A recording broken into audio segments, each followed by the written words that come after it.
Salut à tous, c'est Issou. Aujourd'hui j'ai l'honneur d'inaugurer notre chaîne secondaire. Alors comme on l'a dit dans la chaîne principale, celle-ci sera composée de deux projets. Le premier, des let's play, et le second que je vais vous présenter maintenant, la partie dessin. Alors pour cette vidéo, je vais d'abord vous parler de ce projet, puis je vais vous présenter le matériel indispensable pour le dessin. Bon, premièrement, on va vite fait parler de ce que je vais faire de mon côté sur cette chaîne. Je vais faire des tutos par rapport à ce que vous me demanderez dans les commentaires. Donc si vous avez du mal à dessiner quelque chose en particulier, n'hésitez pas, je peux vous donner de petites astuces. Ensuite, il y aura un côté défi que vous me lancerez toujours dans les commentaires. Bref, passons au matériel. Je les ai classés du moins au plus indispensable. Alors premièrement, la feuille. Oui, ça paraît tout con, mais si vous n'en avez pas, vous n'irez pas très loin. Vous pouvez toujours opter pour les murs de chez vous, mais je suis pas sûr que vos parents ou votre propriétaire en soient très contents. Si vous êtes propriétaire, assurez-vous de savoir dessiner avant. Parce qu'il y a des mecs pendant la préhistoire qui se sont amusés à décorer les murs d'une grotte, mais ils savaient à peine dessiner. Bref, ensuite le crayon.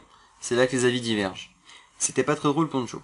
Vous avez le choix entre un crayon et un critérium. Personnellement j'utilise le critérium parce qu'on peut le recharger. Si vous choisissez un crayon, optez pour le plus fin possible. Pour les tailles de mine de critérium, la plus fine sera le mieux. Moi j'utilise du 0,3 mm. Ensuite, la gomme. Alors moi j'ai la célèbre gomme rose et bleue, que je vous déconseille fortement parce qu'elle se salit extrêmement vite. Et il faut constamment la nettoyer. Si vous avez le choix, prenez les grosses blanches. Certes moins précises mais plus propres. Ça vous évite de faire des traces dégueulasses quand vous gommez de grandes surfaces. Ensuite, le feutre fin noir, qui sera indispensable pour ancrer. J'en ai vu sur une vidéo qui utilisait un stylo bic, alors je vous assure que c'est des conneries. On parlera des tailles de mine après. Ensuite, le feutre noir, qui vous permettra de couvrir de grandes surfaces, comme les cheveux par exemple. Pour ça qu'il faut opter pour la mine la plus large possible. Ce sera peu précis, mais la précision vous l'aurez avec le feutre fin. Le matériel qui va suivre est clairement le plus optionnel. La règle, utile pour évaluer les proportions et pour aligner les points comme les épaules ou les yeux. Ensuite, la gomme plus précise. Alors c'est cher pour sa longévité, mais ça change la vie. Avant j'avais une vie monotone, mais trop boulot dodo. Mais depuis que j'ai cette gomme, ma vie a changé. Ouais, en gros c'est ça. Au passage, je vais vous faire une petite démo sur ce que je veux plus voir. J'en ai vu dessiner, comme ça. On dirait qu'il n'y a rien. Non, là en l'occurrence, là la forme c'est rien. Mais il y en a qui dessinent en un trait. C'est moche et peu précis. Ne faites pas ça s'il vous plaît, c'est un crime et c'est horrible à gommer. Optez pour les petits à-coups plus précis.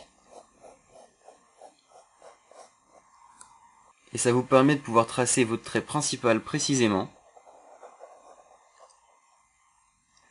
Par contre c'est possible que vous trembliez. C'est pourquoi cette gomme est géniale. Vous pouvez transformer vos traits de construction en traits principaux.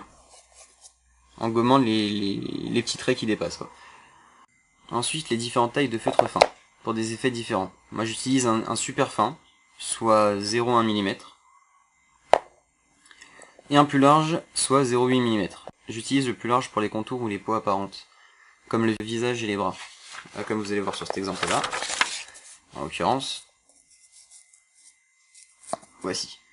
Alors on voit que les traits du visage ils sont un peu plus larges que le reste. Bref, ça se voit à peine, mais ça donne un effet assez sympa. Donc, et le plus fin, j'utilise pour les détails comme les plis des vêtements ou les traits de visage. Vous pouvez utiliser le feutre large pour les plus gros contours, comme dans Faute de rue. Ouais, désolé, c'était le seul exemple que j'avais.